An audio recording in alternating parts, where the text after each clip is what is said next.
Right, so we're back for another podcast, but with a different guest this time. He's changed. Jamie's changed into Des. I didn't know this was going to happen, but I've gone with it.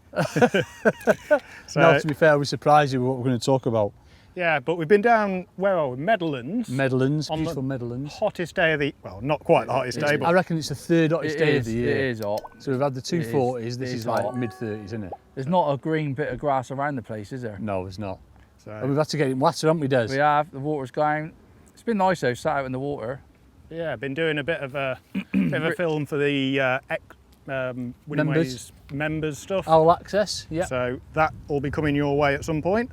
But while we're here, obviously it's a bit of a unique position that we've got two people who've both fished for England at different levels. I was going to say very different levels. And both sort of gone away from it. So Yeah. I think the subject we were going down the route of was what it's actually like from your perspective. Oh, hello. Nobody does. Good things and the bad things. And also, is it now like the ultimate goal still, or has fishing changed that? Are you all right if I go first, Des? Yeah, you Because carry you've on. got lots more to talk about than me. And I'm trying to bite a number 8 off my line. Go ahead, mate. You need one of them. Do you know what? Joe showed me one of them I the don't. first time the other day. I got a proper set of gnashers on me, haven't I? A levy, what are the levy Appion bells? That's called, What are they called? oh, yeah, I can't remember the name of them. Joe showed me one the other day. It was amazing. I've Little got to get one of spike, those. they got a little baby spike on That's them. it. Like a Levion Piombo and a Docion Piombo. They're all right when you know how to use them. What's the dose? I need the dose and the dozy one. Yeah, I they definitely need they the will dozy cut one. your line easily if you, Oh, if do you they? don't do it right. Yeah, if you Oh, don't right, do okay. it right. Right, so go on. Let's start waffling. I'm not going to waffle too much, folks. Obviously, Des is like done all the aspects of it. Whereas I was involved, obviously, with the unis, England Youth. For 2 years, I fished with them. I was 17, and when I was 18, under Mark Downs, and coming from sort of like obviously fishing lots and lots of matches as a kid in the junior competitions. That's pretty much all I wanted to aspire to. All I wanted to do was represent my country. Nothing else mattered to me. I just wanted to represent my country, and then Is that where you lost your hair? I think it had already gone by then, Des. I think I was 16 when it started going. And then obviously make the progression into the England senior team. Obviously when I was sort of coming through the ranks, if you like, it was Alan Scott on had just got in, Des went apart with then. It was Kevin Ashurst, Bob Nudd, Dennis White, Tommy Pickering, you know, so anglers like this, anglers that I used to like, you know, read up about in magazines and you know, watch obviously sometimes in the big matches that I go and see with my dad. And I always wanted to aspire to that. So obviously represented England 2 times, and then it was about the time, Des, that Fisher Mania first started. Remember when the big furore about that was? Yeah. And then you look at, it was Steve Ringer, Jeff Ringer, then were the 2 for me that sort of like, and Rob Hitchens, I remember watching him as well.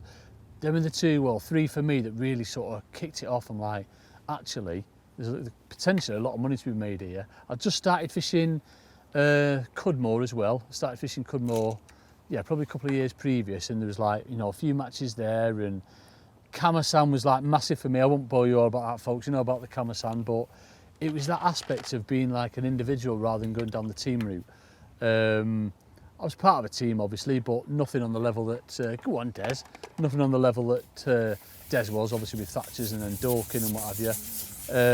So yeah, so for me, it was not wanting to go down that route. I just wanted to try and get loads of pennies, basically, Des, and by fishing like as an individual in them kind of matches.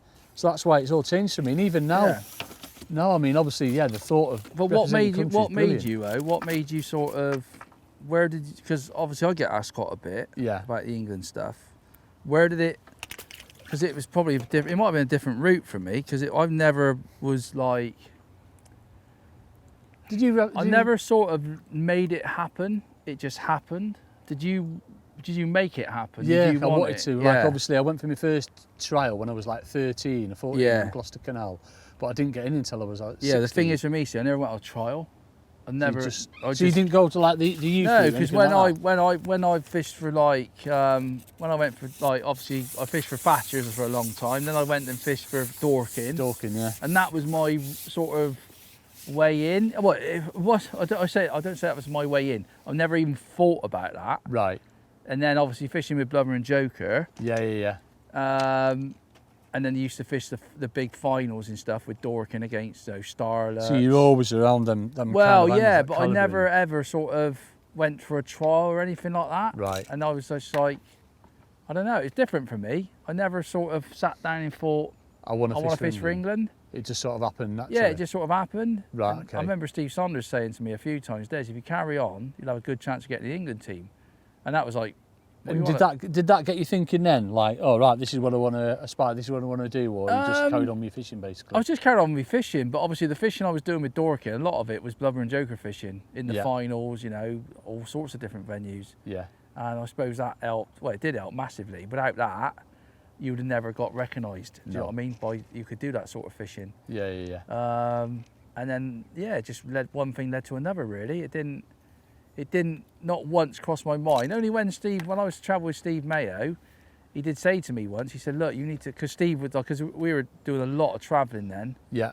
And obviously it was becoming like expensive, the timing, work, and Steve had a sort of enough of it. He said, "I just, you know, what I mean, he got his own life." And he said to me, he said, "You just need to keep doing it. You need to stay and do this." Where Steve went, you know, he just had enough. And I sort of stayed on and carried on then. Yeah. Because I got to know Will well and all that. And it just led one thing to another, really. And that was it. So it was different. It was different for me to what you sort of done, really. Yeah.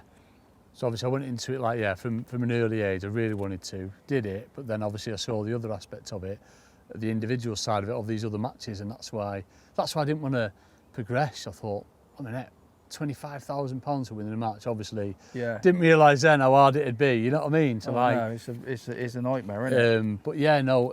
Now obviously, so fast forwarding a bit, Des, you like, you know, tell it in your own story, but you've been through all the aspects of the England, you know, European, home internationals, world champs, obviously, won medals.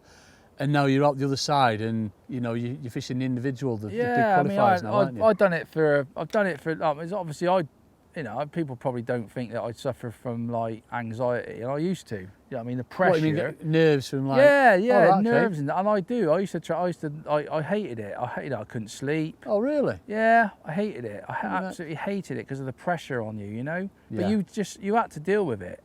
You either dealt with it or you didn't. Yeah. And it's a different mindset, isn't it? Yeah, and the pressure on you to do well was massive. You know, you're at the sort of pinnacle of your sport, aren't you? Yeah, especially with the team as well. Yeah, isn't it? It's horrible. It's absolutely horrible to think that you've not done, good enough. And I used to hate it. I mean, there'd be butterflies. I was looking for the nearest Portaloo. Go on. Get it on my You know what I mean? Like it had to be an eye shot. You know what I mean? Never knew that, mate. Right, yeah, okay. People probably wouldn't think of me like that, but that's how I was. So is that another reason why you've decided to come out of that aspect of it?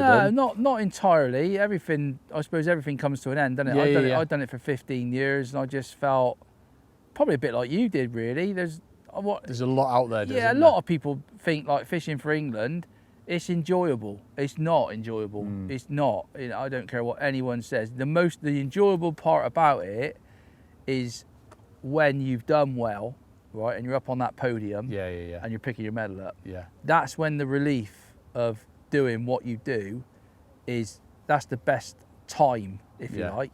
The actual leading up to it, preparation, everything else. And I was at full-time work then, trying to get the time off of work. Oh my God! If it wasn't for my boss and the guys I used to work with, I've never been able to do it. I mean, they used to cover me shifts, obviously I used to, and trying to find out what dates if you went on the Euros, I'd have to go into work, look at the holiday sheet, and the guys would, some of the guys would be off on holiday, and I'd be like, oh my God. Constantly changing things around then to suit you kind of thing. And it all become like, and I went full time, and it become easier because I had the time to actually not chill out a little bit. Yeah. But when I was working, it was a lot of pressure, and I don't know.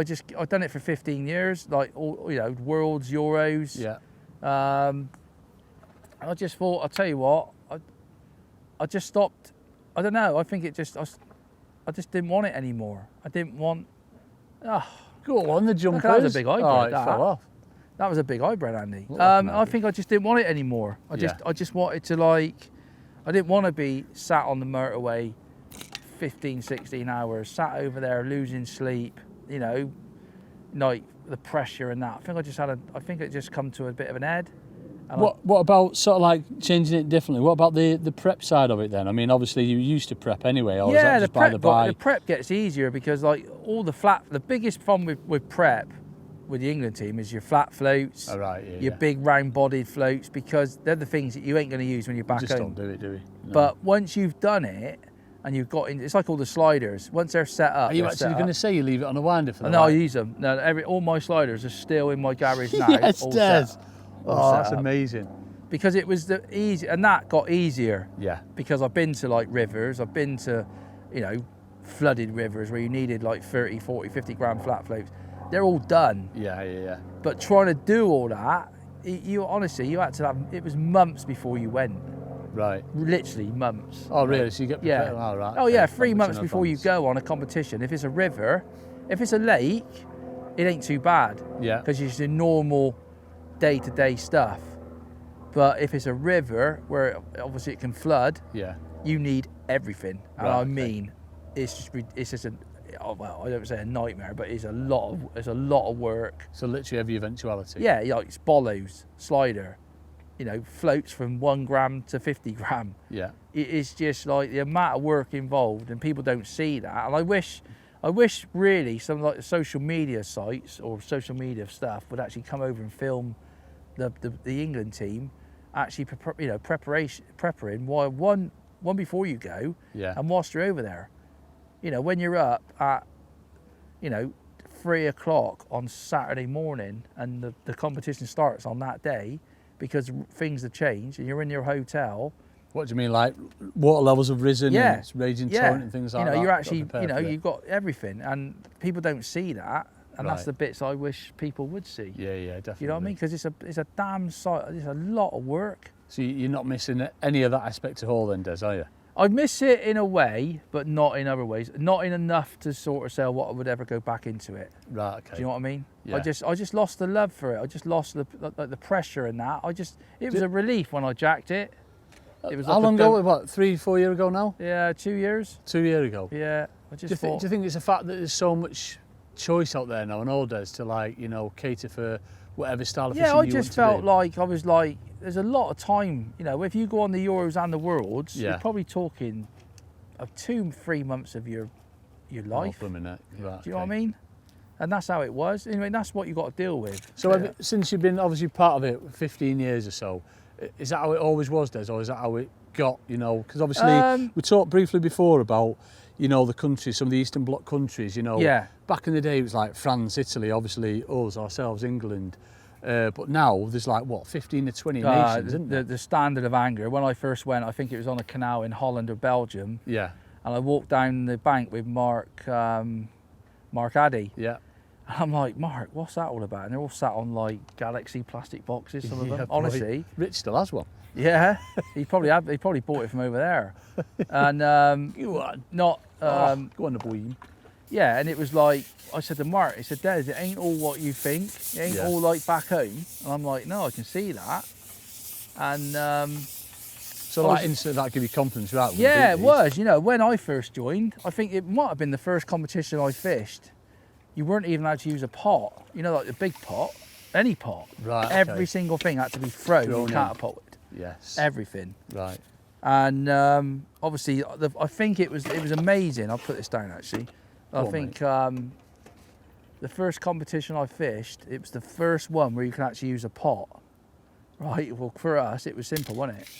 It was get it out of the bag, put the pot on, and you were potting. Yeah. And by the next day, you see everybody with Coke bottles. You know what they used to do with the Coke bottles, with the lids on. We got all these adaptions going out, you know, and they were like shipping out with soil on, and it'd be like as they were potting it in, the pot would like spin round on the carbon. Honestly, that's just straight up. Right. Okay. So I was there when it was like the first year of pots were allowed. Right. 1 year later, everyone is All right, like so we straight are on today. it. Oh yeah, and that's how everything has gone along So like did that. obviously your preparation change from that aspect then? Obviously people are like getting more in tune with it. More to the floor, Honestly, more gear, you know, so you'd have to yeah. prepare If even more. you go to the World Championships now, or in the last 7 or 8 years, you could walk along or have a look along the bank, and you wouldn't be able to tell what team's what. Right. Apart from what they're wearing. That's amazing, yeah. How it's changed like that. I reckon within 6 to 7 years from the time I started, you would not tell what country is what, because they've just come on massively. And now, you know, take it off to the boys. They won the European champs this year, didn't they, in Portugal? Yeah, amazing. Honestly, over the last, I would say 7 or 8 years when I was fishing, you know, I know like the management, they want the highest, they want to win, but I'm not kidding now, to win is a massive achievement. Just to get a medal, because all them countries are so good. Yeah. They're doing that. It's like us doing this every day and them coming over here.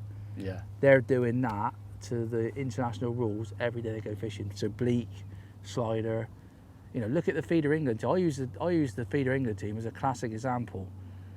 I honestly thought when they brought that competition in, I thought England would completely dominate it, like really like take the mick. Yeah. Do you know what I mean? Like, oh, they're all there like that. No, because that era now of feeder fishing, they've learned so much before that competition became along. They're bloody brilliant at it. Yeah, yeah. They're brilliant. Amazing. You know, and that's how things have changed. It's hard.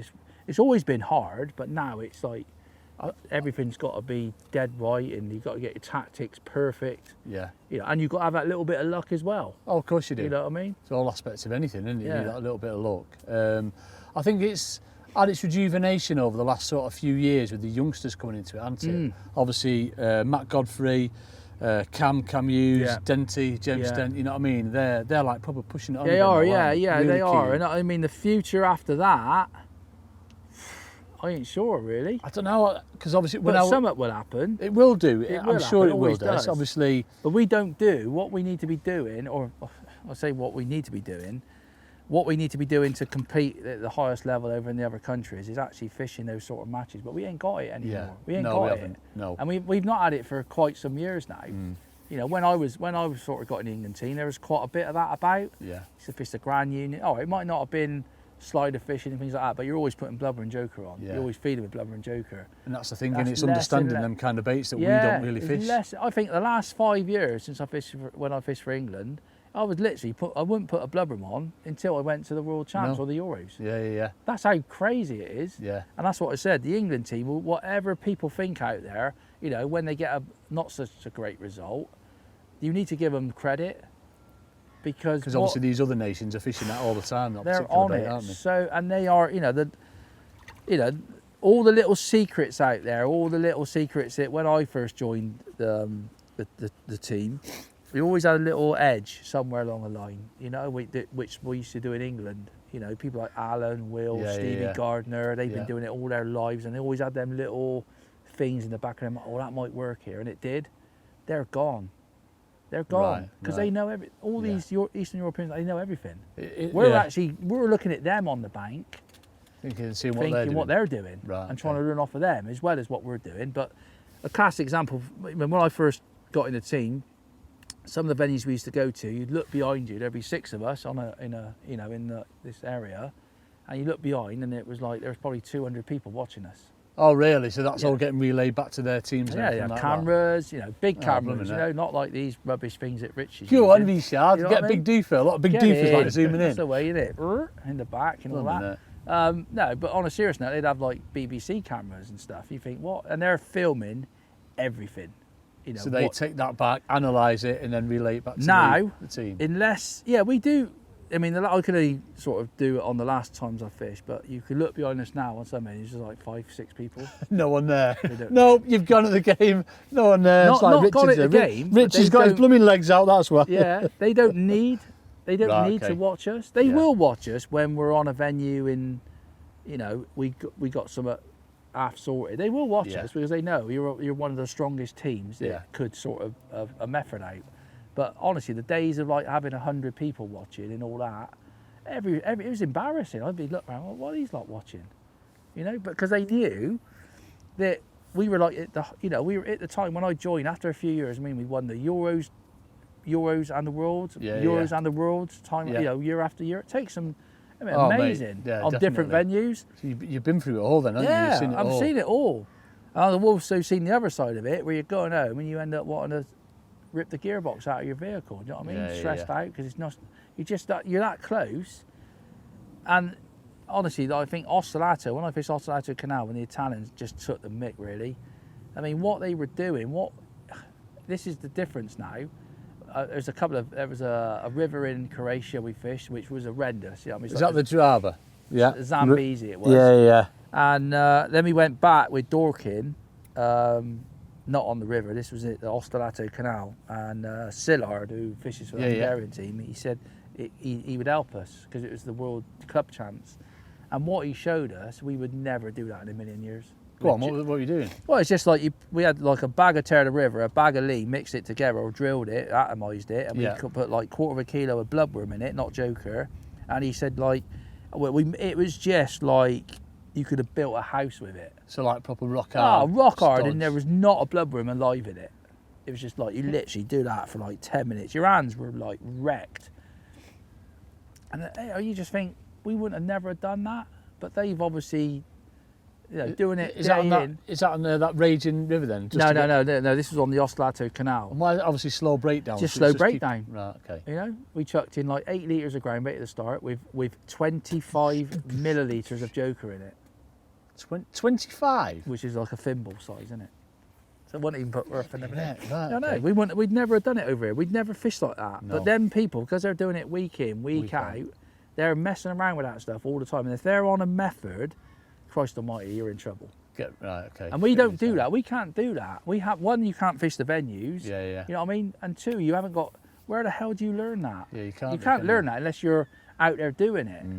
And that's how it's evolved. You know what I mean? That river we fished. I mean, that's the worst world championships I've ever fished in my life. It's probably the only one that I think, I'll tell you what, can we just go home now? Is that the Drava, the one that's really fast? Horrendous. So I fished that. That was the second year I fished for England. In '97 we fished on that, and literally all our fish, that was when Downs were with us, we caught all our fish on whips. I think, because we'd never seen a flat float then. No. It was the Polish, took the mick, they were using flat floats. But the heaviest floats we had were like 15, 20 gram bodied ones, but they were like that. You know what I mean? Yeah, so we just fished down the edge with whips. To them, that's just a normal day out, isn't it? Yeah. And that was the worst one I fished, and we all did. We all just felt we were so far out of our comfort zone. And normally England, any of the England teams, they can adapt. Yeah. But that was one venue in one situation. We were just completely ruined. And then Peter, the Czech Republic guy, he stayed in the same hotel as us, and I think they might have got a silver or a bronze on that venue. I think Holland won it, and they done brilliant, Holland. And I said to Peter, Mark Downs, the manager, said, Peter, can you show us what you've done? Or can you show us? Because we were chucking like little balls in like that. They were chucking balls in, it took 2 litres of bait, or 2 litres of ground bait, 2 litre balls. That's like a blooming football. And we were like, don't be so stupid. I saw one that Ollie made for us the other week, like a big football. Honestly, and we said, don't be so stupid. How did they know though? In that, obviously, this is it. This is what you're dealing with. How do you know where it's ending up? This is what we're dealing with. Because when we fished it, Mark got us to put sort of like odd-shaped balls in. Yeah, sort that's of like what we done. Over there to fish their kind of thing. Well, in the hotel, in the car park, they had a guy down there in the evening, right, and he would get the corn, boil it, and take the gluten out. So he was actually taking really sticky. Taking the gluten out of the maize, and they were using that to put in their mix, so it basically didn't break down. I mean, where would you do that? Never do that. Exactly, and that's where they've got a massive advantage on rivers like that. You know what I mean? When you talk to them, fair play, they tell you. Yeah. They're not scared of telling you. They're not going to tell you before the start. No. You know, and then, like when Peter said we chucked 8 balls in at 2 litres a piece, and we're like, no, you can't chuck a ball in. And he actually sent a video to Mark Downs, and Mark Downs showed me on the evening, and they actually put them, right, I mean, whether it's true or not, they put them in their t-shirt, and they roll them around, and they're like that big. And they were like, I seen a video of him balling it, and if it would have touched his pole, honestly, Andy, I'm not kidding, that's what they were doing. Ridiculous, mate. Yeah, they were actually like that. And it went in, it was like a grenade going in, and they reckon that's all they fed. and they were just trotting over the top with like a 30. So there's enough bait in there. What was it? Was it still 3-hour matches then, Des, or have they got to 4? They were 4-hour matches then. Right, okay. But that's the most. That is for me. That is the most. I mean, my wrists fishing that all week. Well, week and a half because we practiced. I honestly thought, you were like, yeah, we were wrecked. We're completely ruined. And it's unfortunate for like you guys watching that you don't see that side of it. Yeah. I'd love. She's like, that's next project then, Rich. Get over. It is. I've spoken to honestly, on it. you know, people think like people come up to me and say, "How was your holiday?" And I'm like, mate, do you really think it's a holiday? Not holiday, it ain't a holiday. It is a tough, tough. We'll do something then, proper like that, Rich. It'd be good, like, you know, that like Drive to Survive, that F1 one on Netflix and stuff like that. The whole behind the scenes stuff would be especially at this point with them having won the Euros and sort of going through to the world. I just wish someone would go over there and cover, maybe not at the start of the week, but at the end of the week when things are getting down to nitty gritty, and see them in the hotels, doing their bait. You are physically, the only thing you survive on is your, what they call it? Adrenaline. Yeah. That's what you survive on. That's what keeps you going. Because I remember every competition that I've fished, literally, the whistle goes at the end, and you're like, just proper, just relief more than wrecked. It's relief, and that's what I didn't want anymore. Right. I didn't want that, and I just had enough of it. Yeah. And that's probably what sums it up for me. Is I didn't want that. You know what I mean? You had the massive workup before you went, then all the stress, all the grief, whilst you were there, and then all of a sudden it was that massive, like, just want to go to sleep. Yeah. And honestly, I used to get back home, and then you're on the road then, like 14, 15 hours the next day, because you want to get home. You just, you know what I mean? Get back to your family and what have you, and get back to eating normal food and drinking people, normal beer. People don't see that, and I wish they would. Right, we need to do that then. It's understanding. You've probably seen it. And the level now has made it even worse. Just because of all the countries of that standard. The thing that used to bug me the most is Will. Obviously, I know Will well, and his preparation and his, he packs up faster than. And I should just think, what? How has he done that? And he takes it to the level which no one else has. Yeah. And I will say that, and he is like, his prep is just a joke. And it ain't just his prep, obviously you can pretty well fish with everything as well. Mate, he's amazing. And you know what I mean, he is, and he's always been, in that situation over there as well as other situations in the UK. He loves it, doesn't he? Yeah, he thrives on that, you know what I mean? And I've always tried to sort of be like that, and I just couldn't get to my, I do loads of prep and everything's right, but he just takes it to the next level, and I just thought, I don't know what I can do now to try and do that. Yeah. I was there, and the same with all of us. You know what I mean? Even me and Sean Ashby used to travel together, and we should just say, how is he just like set up that quick and packed up that quick, and he's gone? We'd be like hours, and he's like, oh, I'll see you later, guys. And I'm like, that's not possible. But you go there, it's just 100%, 110% on it every day. You know what I mean? And I tried to sort of get to that. And I probably couldn't really, do you know what I mean? And 99% of us are the same. It's not definitely. It's not just me. No. He is like the. You look at all the gear you've got, he's the pinnacle. Everywhere. He's the pinnacle of what a fisherman is in fishing for England. Do you think a lot of the European anglers are like that though, like prepared to that level? You see a lot of them. Not the way he is. Not the way he is. I mean, there's a certain. I've always said Will is the best angler in the world. Oh yeah. No doubt about it. Finished. Yeah. I mean, people might say differently, like Jamie and all that. Yeah. He is as a all-rounder, Europe, world. 100%. He is on a different planet. Yeah. Honestly, a different planet, and I will say that, and I've always said that. People say to me, "Oh, Des, you," and I'm like, "Listen, until you go over there and see him and fish a venue." Like it looks like he's fished it for 20 years and he's only just rocked up in tune with it like that. Yeah, I've obviously beat him several times. You won, Des. You know what I mean? Have some of that, Will. Yeah. But yeah, you're in trouble when you're, it happens. Fishing's fishing, isn't it? Yeah, of course it is. But if you had 6 people like him in the, that's it, gold every time. Yeah, you would be. That's not gold every time because that's cruel. But you'd be like. So, you know what I mean? So obviously, going on from it then, would you say that's the bit that's that's done it for you more than anything? Then the amount of prep and obviously, you know, the travelling and this, that, and the other. It's like I think I think I just had enough of it. I've just had enough of the massive like stressful side of it. I didn't realise it. Like I know, obviously, I know it's stressful. I knew it was stressful for you, but I didn't realise like. But it all adds up, doesn't it? It all adds up. Yeah. You know, is it the same? Do you get it the same if you're in like Golden Reel final or something like that, or is it next level? No, that is a different level, Rich. Yeah. It's a different level, just mate. From not letting other people down, being it's just everything, you know what I mean? Not being funny, like, you use your own vehicle. I will say that, you know, Drennan, fair play to Drennan, for 20 years they sponsored that team. Like, I don't know, it was quite a lot of money. Nice. You know, and obviously I like, you know, when you should take your own vehicle, wreck it. Yeah. You know what I mean? Yeah. And it got to me, I think. The whole thing just got to me a little bit, and I thought, what am I doing? Yeah. This ain't right. And I used to do it. I'd done it. Obviously, I've done it for 15 years. But I think it got to me. Everything, all the little bits built up. And I thought, tell you what, I can't give it. I am giving it 110%. But I've had enough of all this other stuff that's going on as well. Yeah, you know what I mean? I just had enough of it, and I thought it's time to do it. And when that affects you like that, you know, I could have stuck with it, but I just decided not to. Were you finding it was affecting your own fishing, Dad? No, you know, no. England's England. That's it. Leave Yeah. When I was in that zone, I was in that zone. Right. It didn't affect my fishing back home at all. So like, and the thing is, Andy, the thing is as well. One point is when I actually got home, it was a relief. Right. Okay. And I thought that tells you what you need to know. Really, it was definitely. a relief to get away from it. Right. And I think that tells you that it meant a lot, but to have the relief of it finishing.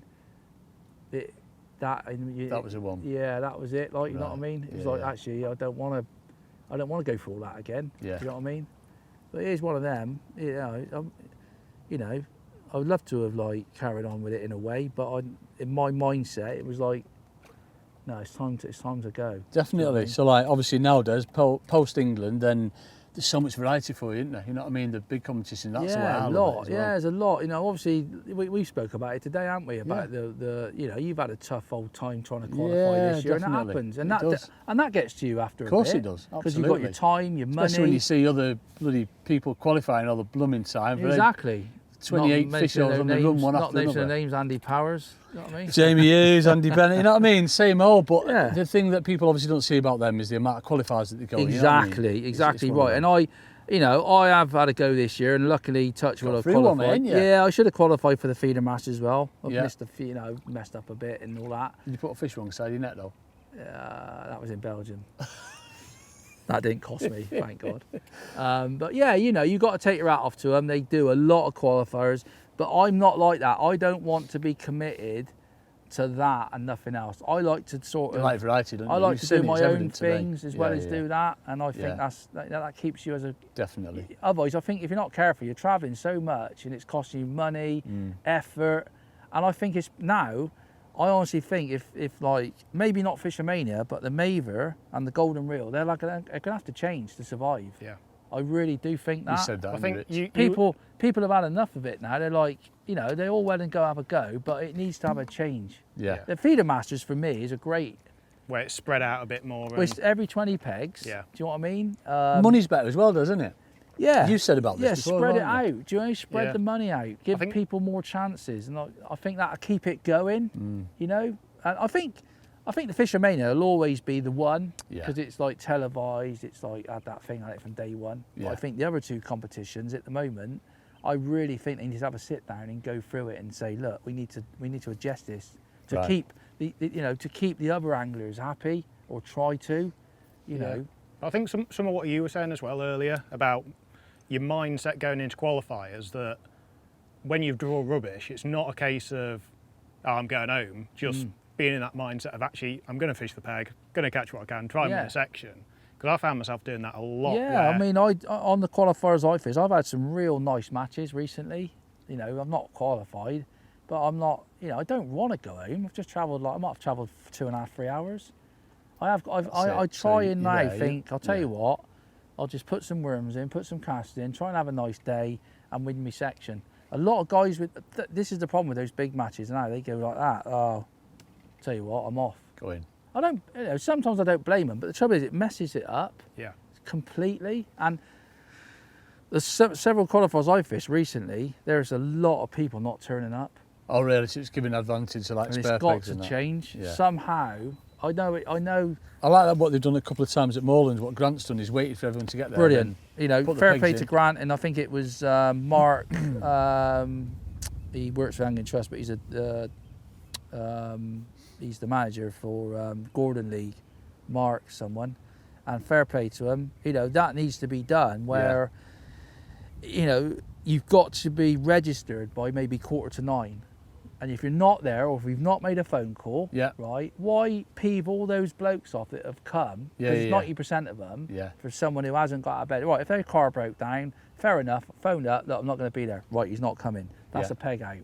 You know, do that, because I think that needs to be done, because it's a lot of money for people. You know, we all know on these qualifiers, you're crammed in on some of the matches, aren't you? But if 10 people, 15 people don't turn up, leave them pegs out. And then all of a sudden, instead of having 3 or 4 pegs that could qualify, you've now got 20. Is that not? That's right. Is that not 100% what should happen? Yeah, definitely. You know, look after the guys that are prepared to go, that have bought the tickets, they bought their bait. The ones that haven't turned up, all right, whatever excuse they got or whatever, you know, I'm not bothered about that. But at least come up with a system where, you know, where they don't register, they're not there, they've not made a phone call, he's not coming. Blacklist them. Have it in, not to say blacklist them, but I think that's like maybe something different. Unless you've got a reasonable excuse, I think. Yeah, maybe, there is maybe something, but Christ almighty, at least have the courtesy to phone up and say to the organiser, I'm not coming, I can't be bothered, whatever, it doesn't matter. I'm not coming, give my peg, you know, don't put it in, whatever. That needs to happen because it's killing. It's killed, just for me, it's bad enough, because I think, oh, that bloke's got 5 empty pegs. You know what I mean? It ain't on. It's not on when you're travelling and spending that amount of money. And we all know nowadays, it doesn't matter anyway, even if it was cheap to do it, it's the aspect of it needs to change. That's my opinion. How do we get to that anyway? I don't know. So it was like a nice England chat, and then we've just gone off on one. But that's the beauty of these podcasts. We literally goes wherever direction we want. But England team for me, I enjoyed it. You know, I enjoyed a lot of it. But unfortunately for me, the enjoyable parts was like when it's all over and you've done well and you're on your way back. And I would say that's probably the same for some other people in the England team as well, because it is a lot of. And when I used to work was the worst part. I can imagine. No rest, just straight back onto it again, wasn't it? I literally used to get back home, and I used to be like, my mate got back home at 1 o'clock in the morning, and I'd be in work at 7 o'clock. I mean, that does. Ruined. So no real time to reflect on anything. Then, you know luckily I had a good boss, Bruce. If you're listening, if you ever sees it, and I used to get the forklift. I could tell you some stories about that. I'd be absolutely ruined. I used to go and pick a stack of pallets up, like 15 packs of, 20 high pallets. I used to pick one up or make a hole in the pallets, reverse in there with a stack of pallets in front of me and go to sleep. Go on, Dave. Yeah. So no one could see me because the forklift and me were in the stack of pallets hidden. But it was hard. It was hard, and we had some great times with medals. It's brilliant to win. Italy for me has to be the best one ever to win on their home. On the Italians, because they're hard to beat at the best of times, but on their home wars, amazing. They are they are mustard, and but it's hard. It's hard, and I do think about it. I go in my garage and look at all the floats, and I just think still got more set up and everything. And I just look at them and think, Christ, that was lovely fishing that slider. Yeah. You know what I mean? I just love it. And where do you go in the UK unless we go pleasure fishing? No, mate, don't come into the matches. Never comes into it. It's a shame, really. Yeah, it is. But that's what they do over there, day in, day out, and it shows now. So good at it now. So good at it. So go on, Des. Proper enjoyed that. Yeah. Like that, Rich. Oh, good. Nice insight into it, you know what I mean? Yeah. Like, I give a little babby one, just fished as a kid. You know what I mean? Then Des goes right into it. This is actually how it is. It is how it is. That doesn't get talked about, does it? No, it doesn't. All the stuff that's behind the scenes. Yeah, you need to do it. Anybody who watches this, honestly, the amount of prep, and I say that not just about Will, Alan, Sean, Stuart Conroy, all the new ones, Cameron, Matt, all of them, James, Stevie Gardner. I remember Stevie Gardner, fair play to him. Jesus Christ, every single rig. He used to have his little doctor's light there with a magnifying glass because his eyes weren't great, and he'd be like pliering every single shot on.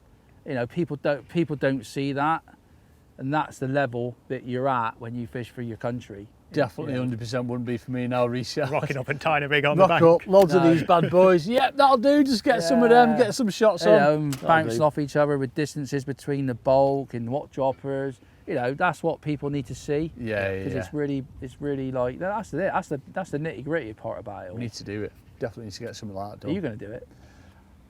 I'll be there supporting Rich with my Rich cool bag. Yeah, we'll do it. And he's like, no, I'll tell you what, Rich. I'll support him with my cool bag of Stella's days. You know what I mean? Do.